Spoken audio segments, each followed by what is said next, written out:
magandang umaga, magandang gabi 'no. Kung nasang panig man kayo ng mundo, ayan, sana po ay nasa mabuti kayong kalagayan, ayan po. At ako'y kagigising ko lamang, ayan po napasarap ang ating tulog ha, sobrang pagod natin sa trabaho. Ewan ko ba, parami na naman ang tawag sa ngayon ano, yung volume ng call, talaga po naman. O tignan niyo ito, volume din, isang bagsakan. So meron tayong Ace of Swords, meron tayo ditong Queen of Pentacles. Okay. Ayan pa nga natin. Ayun, oh. Uy, ang ganda, oh. Meron tayo ditong Nine of Pentacles. Ayan. Tignan pa natin sa second layer. Merong Eight of Swords. Okay. Tignan pa nga natin. Sa mga may gusto po pala magpa-reading bukas sa Monday kung kayo ay available, ayan. I-message niyo po ako kasi wala kaming pasok dahil US holiday. Pwede po tayo sa gabi ha. Sa umaga kasi asikasuhin ko po yung mga aso. Meron akong mga dadaling sabit. Ayan, Papa Deworm. Ayan po ha. Kaya wag po sa umaga, hapon. Ayan, kung available kayo hapon hanggang gabi po. Ayan. Pwede po tayo bukas ha. Kung gusto po ninyo, ayan. Lunes. Oh, ayan. Okay, so kompleto na ha. Sa ating second layer is meron tayo ditong Eight of Swords, meron tayong the Hierophant, meron tayong King of Swords, at meron tayo ditong Seven of Swords. Ayan. Meron dito sa inyong na biktima ng pangloloko. Ayan, cheating. Oh, ayan ha, in demand ganyan. Cheating, panloloko. Ayan ha. At alam niyo ba na merong isang taong tuwang-tuwa noong mga panahon na ito ay nangyayari sa inyo, no?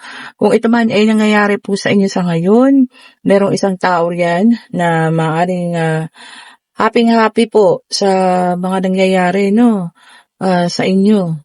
Pero kung ito ay mga nakaraan na, napagtapusan niyo na lahat ito, pangloloko, ayan pang-iiwan, ayan. Maaaring nagkaroon din ng problema sa kaperahan, ayan po ha.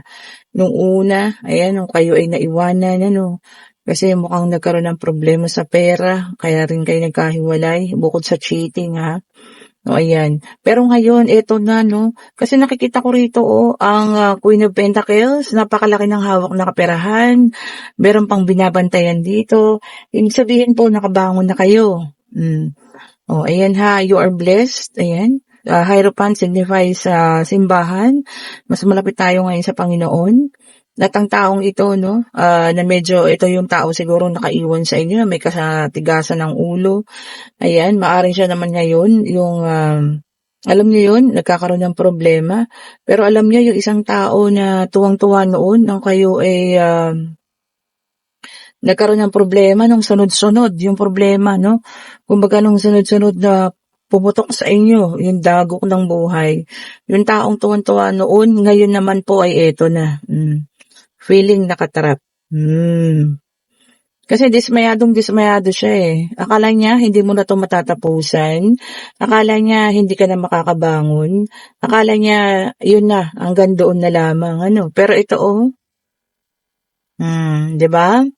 Binangon mo ang sarili mo, talagang pinalago mo ang sarili mo, nag-focus ka, or kung ngayon man ito, nagpo-focus ka. O, diba? So ngayon, ang babaeng ito, o ang bruhang ito, alam niyo yan, ngit-ngit na ngit-ngit. Dismayado. Ayun, Diba? Kasi hindi niya akalain na mapagtatapusan mo at mapagtagumpayan mo ang mga bagay na yun, Di nga siya ngayon. Diba? Hindi niya akalain na ganun ka ka-tibay, ganun ka ka-strong.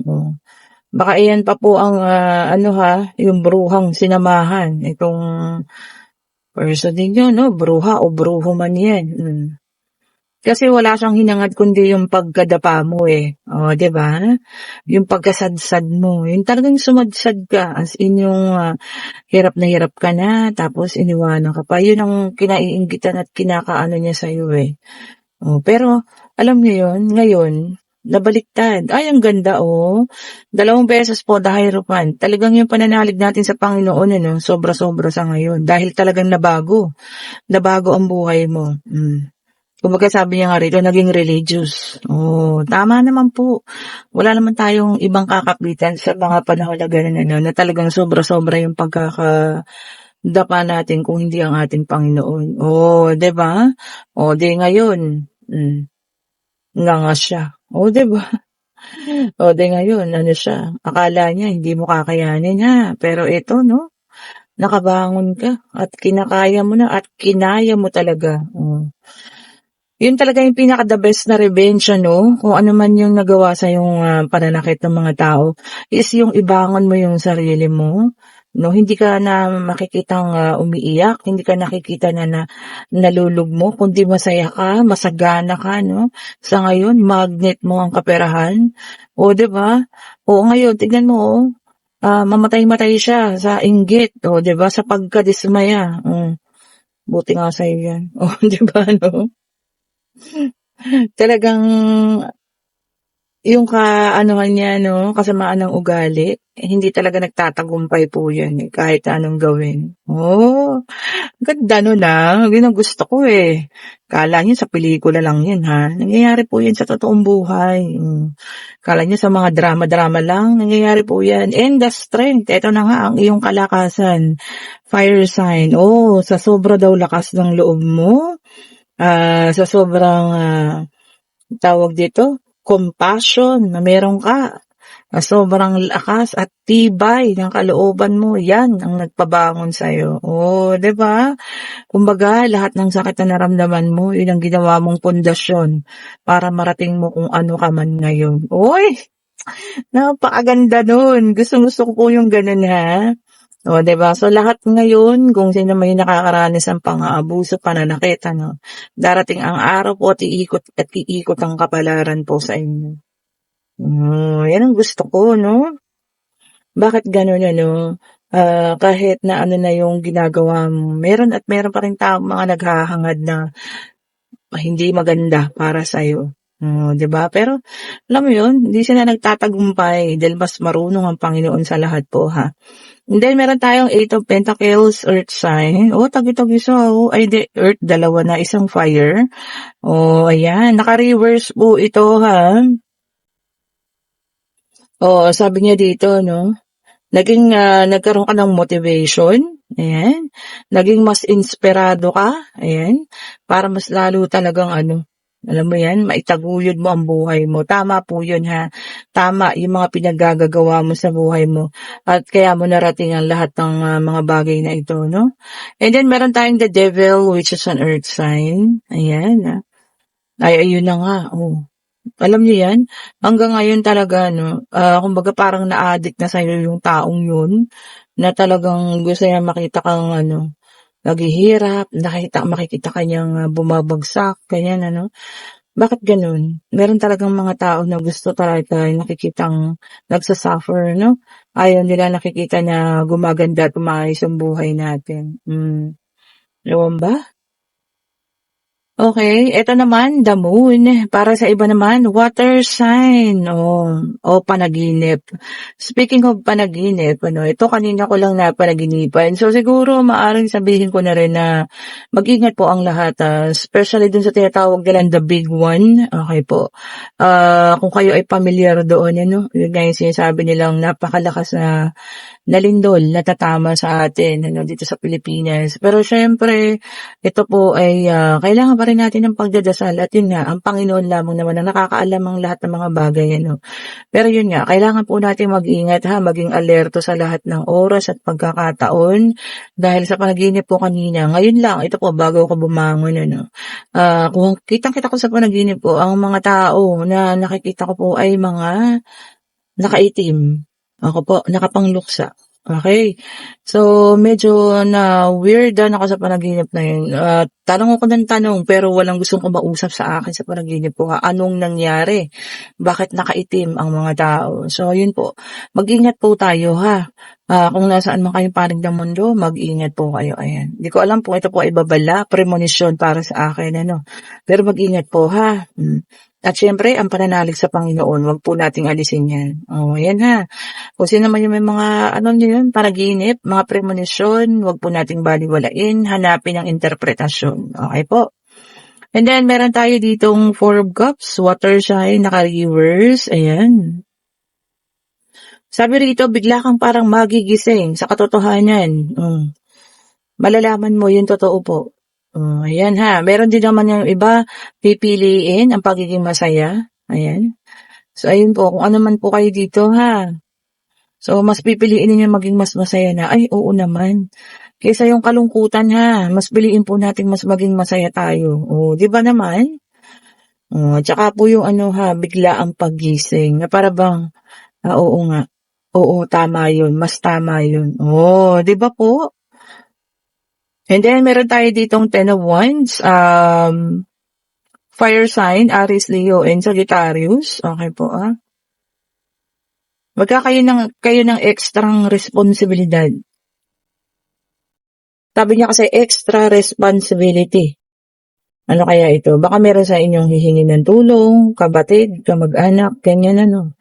So, magkakaroon kayo ng extrang responsibilidad. Diba sa inyo yan, ha? At inuulit ko po ha, ang ating mga reading ay general reading po. Huwag niyo po i-consider ito na personal reading ninyo. Natutuwa ako at natatawa dun sa mga taong, ano ba yan, hindi naman ako nakaresonate yan sa reading mo. Kung hindi po kayo nakakaresonate, ibig sabihin po ay hindi para sa inyo, ha. Natawa na naman ako dahil yung kahapon, sabi niya, hindi ako nakakaresonate sa mga reading mo, anong klase kang manghuhula? Sabi niya ganun sa akin. Ang hinahanap ko, yung nagtatago kong asawa.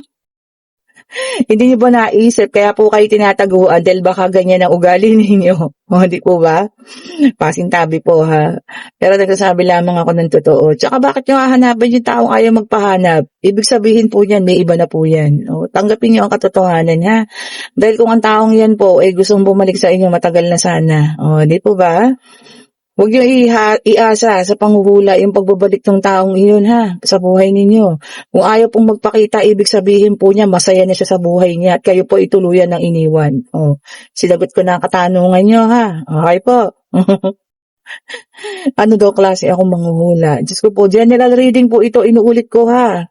Kung hindi kayo makaresonate, skip nyo po yung video. Salamat po. Ayan. Natutuwa ako sa kanya, natutuwa ako sa iba po talaga. Feel nila na sila yung nire-reading ng mga YouTuber, no? YouTuber, ng mga tarot reader sa YouTube. Tingnan niyo po kung makaka-resonate sa inyo. Kung hindi, skipan niyo po, okay? Hindi po kailangan mag-comment ng kung ano-ano, okay po? And then, meron tayong The Hermit, Earth sign, ayan. Sabi rito yung iba sa inyo, binubuo ang sarili. Diba? Kumbaga, siguro nasa point na talagang ibinabangon yung sarili. Siguro nadapa, kumbaga, nagkaroon ng pagkakasadsad sa buhay. Ngayon, eto na, binabangon ng sarili. Yan, very good po yan ha. Wala naman po kasing gagawa niyan para sa inyo, kundi kayo lang. Ha? Tandaan niyo po yan. Pero kung pababayaan niyo yung sarili niyo na nandiyan kayo sa sitwasyong ganyan, wala po, hindi kayo makakausad. Okay po? Parang may nakita ako nag-flip. Ayun na nga. Okay, and air sign. Ayan, lumabas ang lahat. 5 of Swords. Okay po.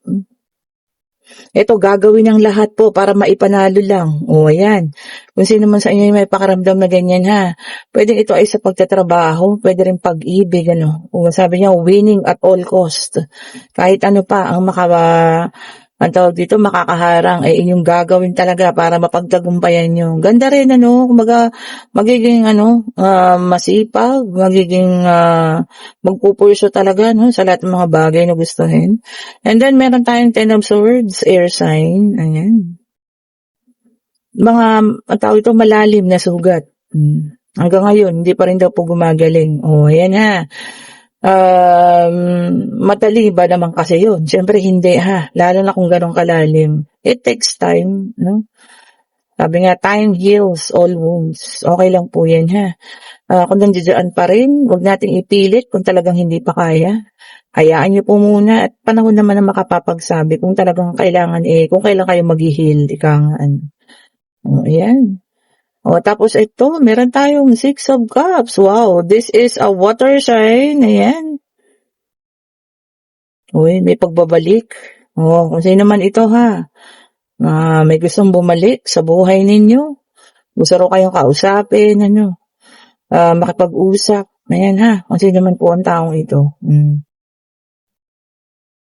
Ayan, kung sino man ang taong iyan, naku, kayo nang bahala kung gusto niyong kausapin, kung gusto niyong pabalikin.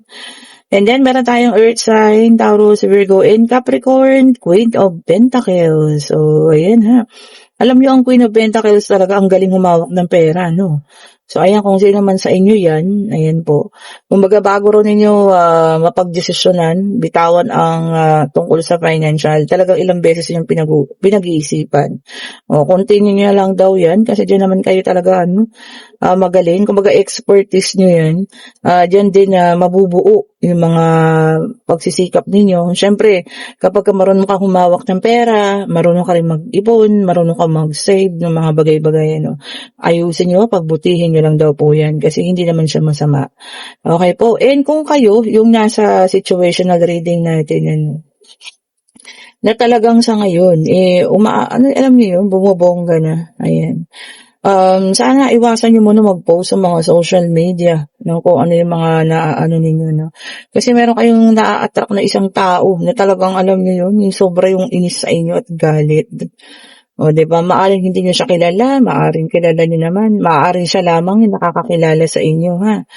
Na-attract nyo po yung kanyang galit. O, diba?